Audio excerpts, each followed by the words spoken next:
Systémie de l'esprit, partie 5.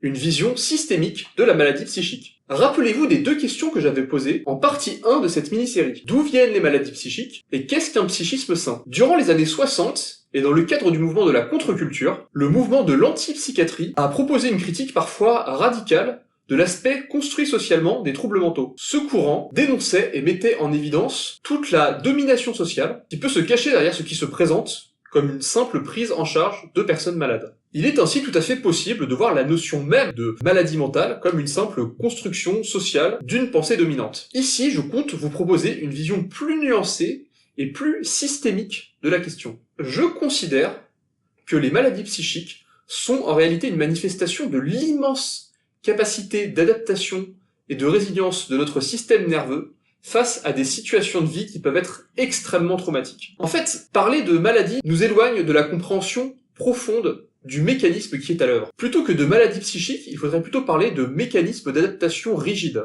Notre cerveau ne sert pas à dire ce qui est vrai, nous en avons déjà parlé, il sert à produire des modèles simplifiés de notre environnement afin de proposer des prédictions qui vont aboutir à un comportement de notre part. Ainsi, quelqu'un qui a vécu plusieurs fois des formes de violence intenses de la part de gens en qui il avait vraiment confiance, peut développer l'idée que par défaut, toute personne lui veut sans doute du mal, et ça donne de la paranoïa. Si vous vivez dans un environnement très violent et prédateur, où le mensonge est la norme, comme par exemple dans une dictature, être paranoïaque peut vous sauver la vie. Dans ce contexte, c'est donc un comportement qui est plutôt adapté. En revanche, il ne l'est plus si vous vous retrouvez plus tard à vivre dans un environnement qui est beaucoup plus sain. Ou si cette paranoïa prend des proportions tellement importantes qu'elle vous coupe de toutes les personnes, y compris celles qui pourraient être de confiance. Ou si elle vous amène à avoir des comportements violents qui vous mettent réellement en danger, car vous préférez encore initier la violence par peur d'être attaqué en premier.